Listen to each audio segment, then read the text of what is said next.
আসসালামু আলাইকুম, welcome to Salma's kitchen. আজকে আমি ছোলা ভুনার খুবই সহজ একটা রেসিপি শেয়ার করব। তো সেই জন্য আমি এখানে 1 কাপ পরিমাণ ছোলা নিয়েছি। এই ছোলাটাকে আমি 6 ঘন্টা ভিজিয়ে রেখেছিলাম। 6 ঘন্টা ভেজানোর পর এই ছোলাটা ফুলে এরকম হয়ে গেছে। আপনারা যখন বাজার থেকে ছোলা কিনবেন তখন অবশ্যই খেয়াল করে কিনবেন যেন ছোলাটা অনেক বেশি কালো না হয়, একটু যেন বাদামি বাদামি হয়। এইরকম ছোলাটা সিদ্ধ করলেও কিছুটা হলদে হলদে থাকে, আর যে ছোলাটা সিদ্ধ করার আগেই কালো থাকে সেটা কিন্তু সিদ্ধর পরে অনেক বেশি কালো হয়ে যায়। এটাও কালো হবে, তবে কালো ছোলাটা বেশি কালো হয়ে যায়। আর ছোলা কেনার সময় সবসময় দেখবেন ছোলাটা যেন এরকম ফোলানো হয়, তাহলে ছোলাটা ভেজানোর পরে একেবারে এরকম ফুলে মোটা হয়ে যাবে।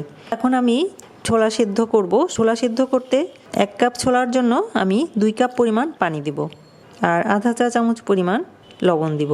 দিয়ে এখন ছোলাটাকে ভালো করে সেদ্ধ করে নিব। আর যদি আপনারা প্রেসার কুকারে ছোলাটা সেদ্ধ করেন তাহলে 1 কাপ ছোলার জন্য 1 কাপ পানি দিয়ে 2টা সিটি দিলেই ছোলাটা একেবারে পুরোপুরিভাবে সেদ্ধ হয়ে যাবে। ফিরে আসছি ছোলাটাকে সেদ্ধ করে নিয়ে।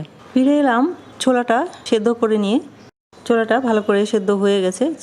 ছোলা ভুনা রান্না শুরু করলাম। কড়াইতে 1 টেবিল চামচ পরিমাণ তেল দিয়ে তেলটা গরম করে নিচ্ছি। তেল গরম হয়ে গেলে দিয়ে দিব আধা কাপ পরিমাণ পেঁয়াজ কুচি এবং একটি কাঁচামরিচের ফালি।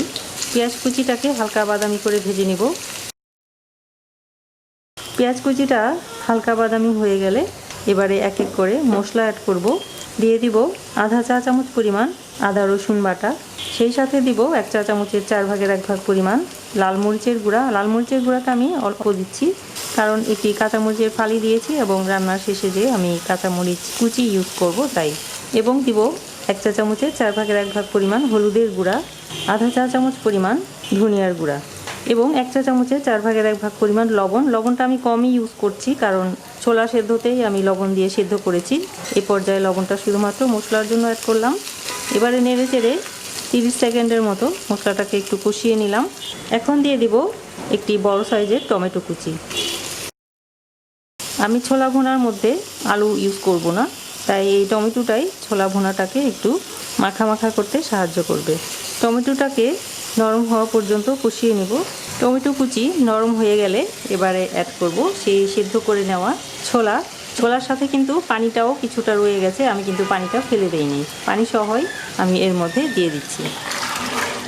এবারে নেড়ে চেড়ে মশলার সাথে মিলিয়ে নিব এবং ঢাকনা দিয়ে মিডিয়াম লো আঁচে পানিটা একেবারে শুকিয়ে যাওয়া পর্যন্ত এটাকে রান্না করব। এটাকে এইভাবে অল্প আঁচে বসিয়ে রাখলে পরে ছোলাটা খুব সুন্দর সেদ্ধ হয়ে যাবে এবং মাখা মাখা হবে। ফিরে এলাম প্রায় 20 মিনিট পর। বাইরে থেকে দেখা যাচ্ছে পানিটা প্রায় শুকিয়ে গেছে। এবারে ঢাকনা তুলছি।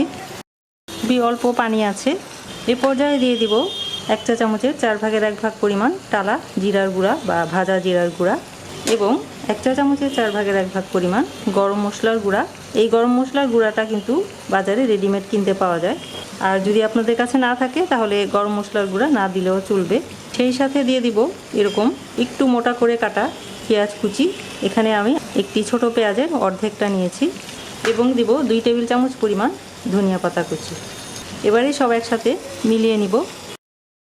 টালা জিরার গুঁড়া, গরম মশলার গুঁড়া আর ধনিয়া পাতা কুচির ফ্লেভারটা ছোলা ভুনার মধ্যে আসার জন্য 2 মিনিটের জন্য ঢাকনা দিয়ে দিব। 2 মিনিট হয়ে গেছে। এবারে ঢাকনা তুলে ফেলছি। রান্না হয়ে গেছে, চুলা বন্ধ করে দিচ্ছি। এবারে সার্ভ করছি।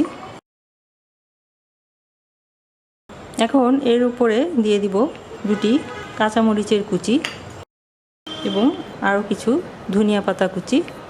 আর যদি এখনই পরিবেশন করেন তাহলে এর মধ্যে পেঁয়াজ কুচি আর শসা কুচিও অ্যাড করতে পারেন।